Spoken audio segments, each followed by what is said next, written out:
Mozart. Okay.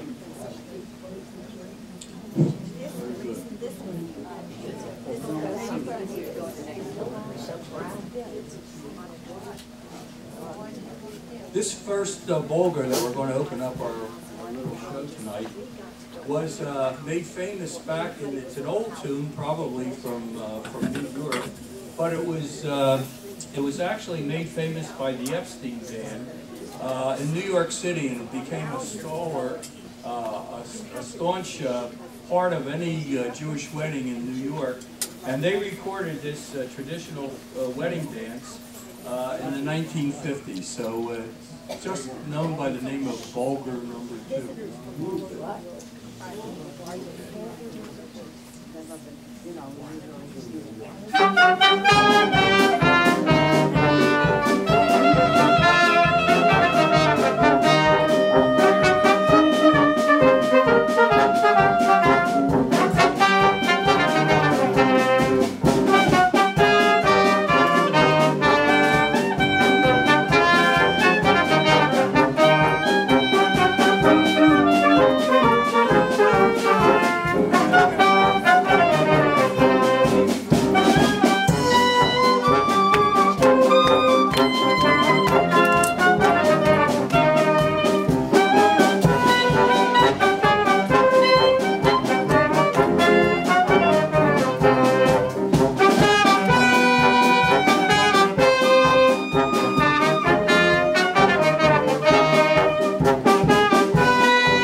Okay.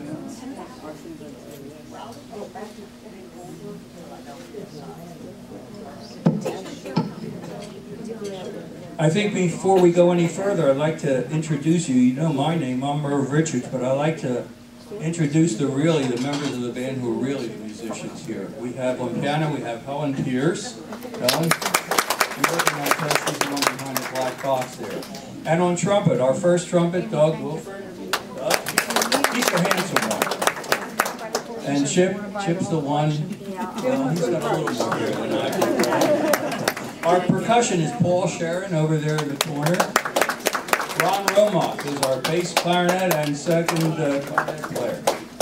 And Katie McKeska is our flutist. And Art Bucker, where's Art? There he is, Art.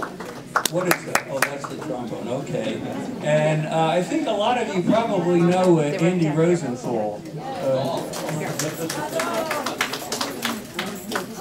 And of course, our vocalist, Marianne Stiles. The next little piece we'd like to do for you, I'm going to let Mary Ann introduce because she can do it a lot better, and you thought she's prettier than I am. We're doing a piece that's called Krishna and Papirosa. So it's two different songs, folk songs. The first one is about the greenhorn immigrant, a young girl who comes to the United States, and she has rosy cheeks and she has high hopes. And she comes to the United States and everything is all wonderful and rosy to begin with, but after a period of time she becomes very disillusioned. The second song that we're doing is called Papirosa. It's the cigarettes. It's a young man who is down on his luck. His whole family is down on his luck and out on the street. And it's raining and it's cold and he's selling cigarettes in the rain and he's saying these ones are dry, they'll light. And the song goes on to just talk about how much loss he's had as an immigrant in his family. So that's the song that we're doing now. It has a happy tune, but the words and the story are sad.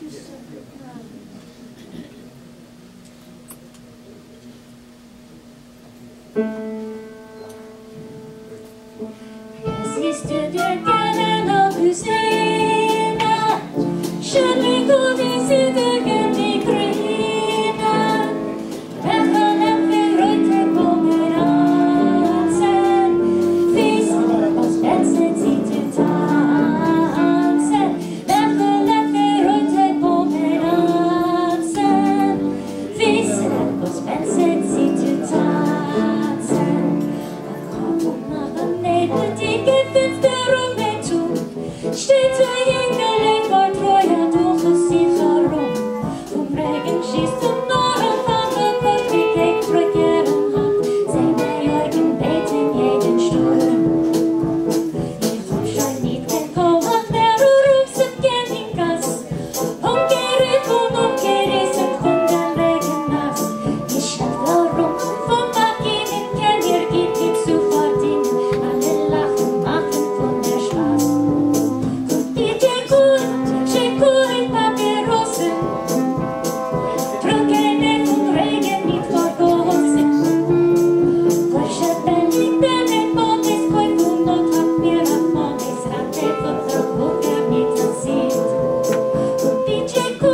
Next we have what we call a little set. It's actually two frailas or bulgars put together, and we'll play them both as a little set. They both were all standards on the Lower East Side up in New York around 1910, 1920. And interestingly enough, some of the ones we're going to do later are actually much more modern than that. These are old tunes that go back to the early 1900s. But some of the things that we think are really old actually are quite new. Some of them as late as 1950, and we'll show you those.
All right. Again, I'm going to let Mary Ann introduce this number. We're going to introduce it by way of song. So if you'll bear with us, we'll get started. I think you'll recognize it, and I think we'll probably need a little bit of help on this, so get ready and we'll turn to our glorious leader, Mary Ann, and she'll help too.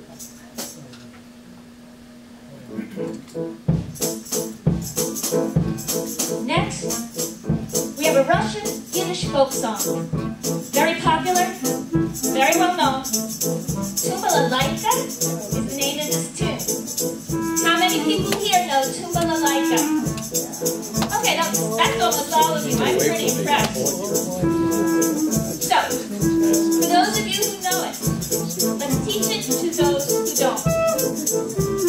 Tumbalalaika means play balalaika. Spiel balalaika, the same thing, play balalaika. Freda soll sein, let's be happy. So if you know it, please, like Yiddish, sing it with me, and we will teach it to those who do not know it. Tumbala, tumbala, tumbalaika, tumbala, tumbala,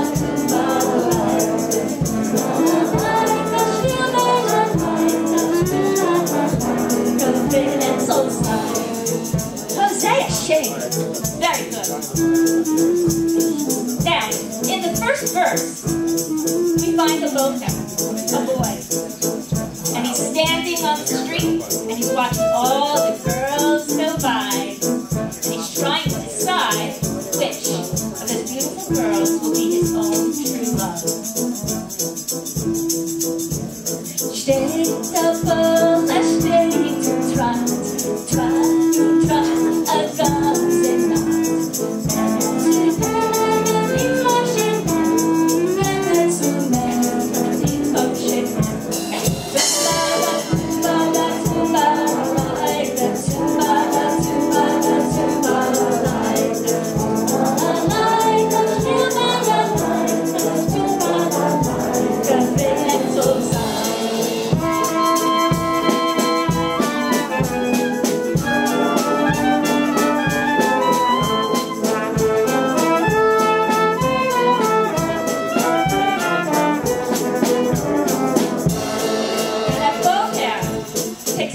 Special Madel, and he asks that girl, he says, I have a riddle for you, Madel. What can grow without the rain, and what can burn forever and never stop burning? And finally, Madel, what can cry and yet shed no tears? Do you know? Madel, do you know? Madel, Madel, Hannah, the frigate boss, come back.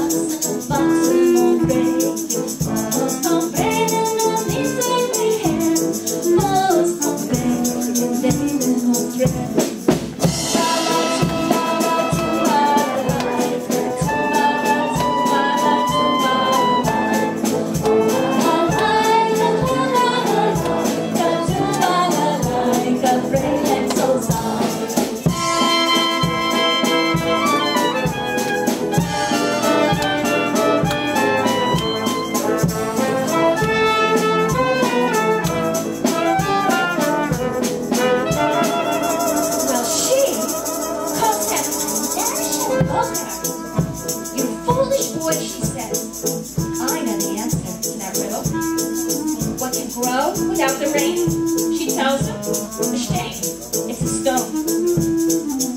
Now there are many interpretations of what this means. I went to a great Yiddish scholar, and I said, what does this mean? How can a stone grow without the rain? What does this mean? And he looked at me, and he said, what? You looking for logic? A stone grows without the rain. And what can burn forever and never stop burning? I believe it's love. And what can cry without shedding any tears? It's hearts. Now the chapeau starts to break in a stink and box in a box.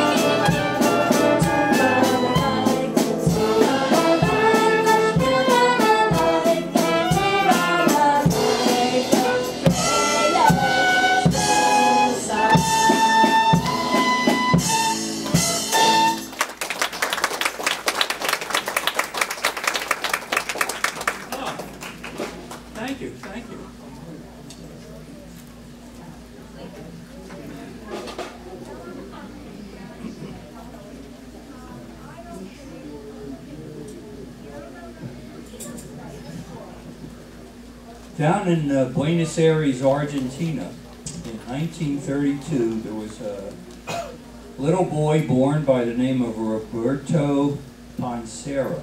Yeah, he was Jewish. But he started playing the guitar at a very, very early age. I think his dad bought him a guitar, his first one when he was 6. I think the guitar was probably bigger than he was. But anyway, he lived from 1932 and he died in 2005.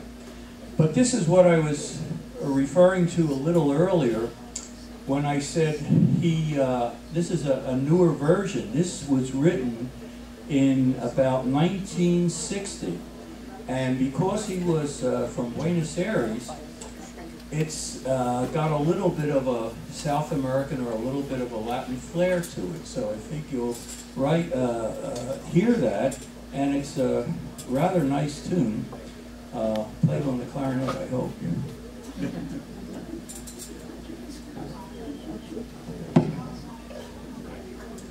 It starts off with something called a doina. Does everybody here know what anybody here know what a doina is? That's great, I get to tell you. Okay, a doina, and you're going to hear two. You're going to hear one from me, and you're going to hear a better one probably from Ron over there when we get to it. But a doina is an opening, and correct me if I'm wrong on this, Ron, but it's just an opening expression, and it can go however the musician who's playing it feels. It can go short, it can go long. It's like an opening, like an introduction to whatever you're going to do. And it can be either in a major key, it can be in a minor key, and it all depends on how the guy feels that's playing it at the time. So you tell me how I feel, because I'm going to play one now.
just kidding. How about that? Okay. There's another tune that we'd like to do for you, but I'm sure you've all heard. And it's called the Rabbi Elimeyu. What is it? So you're a Litvak, I'm a Glitziano.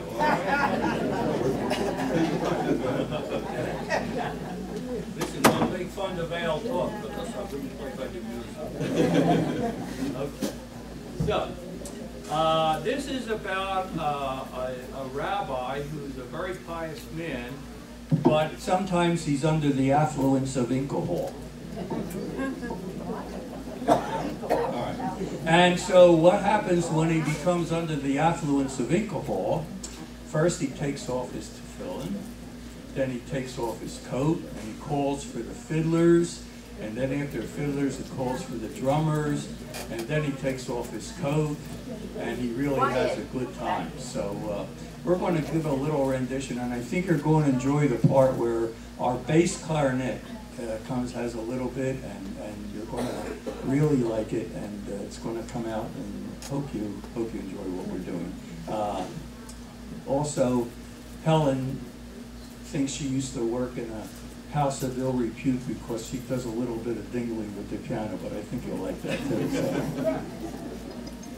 Thank you.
Now we're going to hear probably a much better Dunya by Ron Romoff, who's going to give us one on the bass clarinet, and he's going to introduce a piece called Fun Tashlik. Everybody knows what that is? No? Okay, thank you, because I'm going to tell you. Fun Tashlik is traditionally, in Hebrew, Tashlik means throw away. So traditionally, on the first afternoon of Rosh Hashanah, everybody would take pieces of bread and go to the water and cast away your sins for the new year. But you had to be careful because, you know, we're in an age now where we have political correctness. So you have to have the right kind of bread. Because, no, I'm serious. You see, because it depends on what your sin is. Like for ordinary sins, you would use white bread. For dark, deep, mysterious sins, you'd use pumpernickel. Complex, really involved, complicated sins, you use multigrain. Silliness, there's nut bread. There's, for warmongering, you would use Kaiserol. That's terrible, isn't it? That wasn't a good one, no, all right. For trashing the environment, you would use dumplings. For gambling, you would use fortune cookies, and for pride, puff pastry. And then the last one, before I get stabbed in the back, for bad jokes and for silliness, you would use cornbread.